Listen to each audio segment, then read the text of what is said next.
I'm sitting out here on our back patio. I don't know what the weather is like by y'all, but here in southern Louisiana, it is a beautiful day outside. We've got just a nice breeze. It's kind of overcast with the sun coming out, but it's a gorgeous day outside today. And I thought I'd share with y'all a little bit about what was probably my biggest goal in life besides going to college. This is a goal that I had started whenever I was 12. Um, I was in the 7th grade and I was in special education classes. I had a study skills class, and my teacher's name, her name was Miss Biondini, and Miss Biondini had a system where our grades and our behavior, it would calculate into points. And she had these little sheets of paper printed out for us. It looked like the ledger in a checkbook.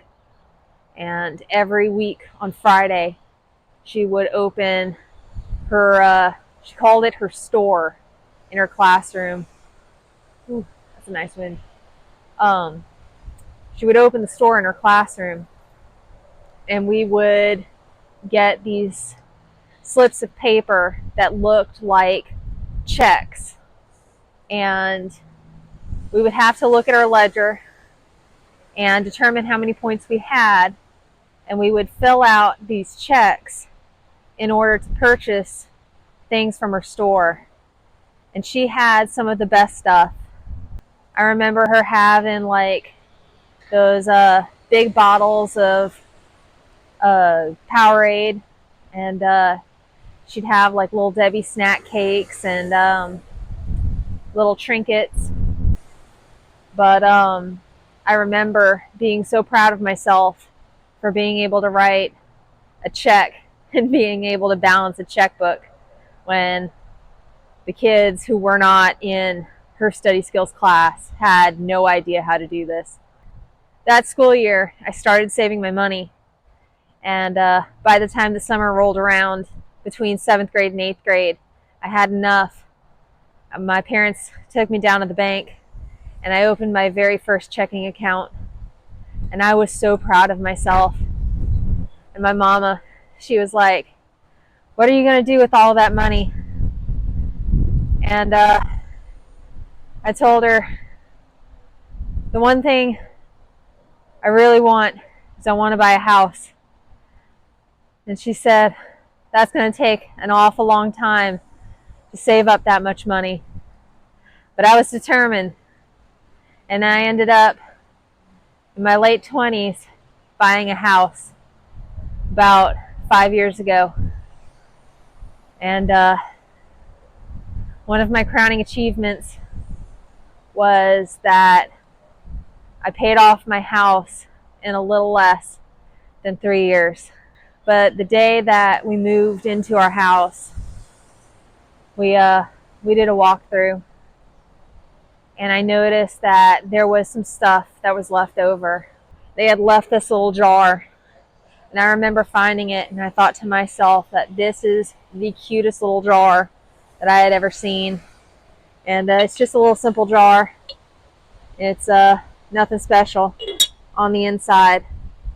But this turned into one of the biggest tools that I used in paying off my house. And I call this the magic money jar. So how the magic money jar works is, instead of paying for things with a credit card or a debit card, make a lot of your purchases in cash.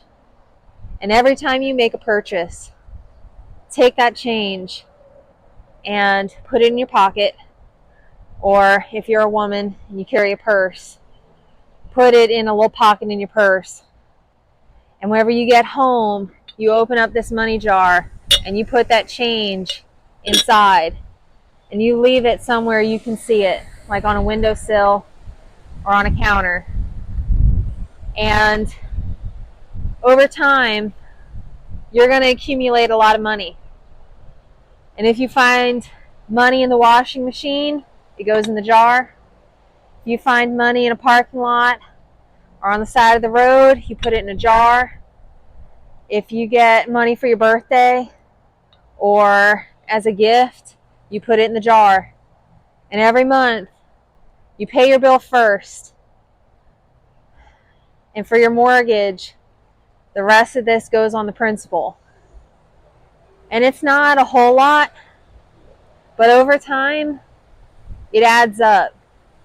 And you end up saving more in interest than what you take out of the jar itself. And it may not help you to pay it off in a short amount of time, but it's going to be a lot shorter than it would have been. So I even keep doing this now. I still have it out on my counter, and any extra change I get, it goes straight into the jar. Nowadays I can use it for things like any major purchases that I know I'm going to want to make, or if I want to go on vacation, this becomes the vacation jar. So yeah, if you got yourself a little jar, even something like a pickle jar, an empty pickle jar will do, put it on your counter, use it as your magic money jar. You'll be surprised with how good you do on your money goals.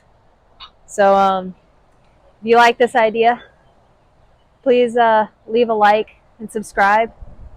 I'll leave a link to my Facebook page in the description box, and I'm hoping that I'll be able to see y'all later. Y'all have a blessed day, and I hope to see you soon. All right, love y'all. Bye.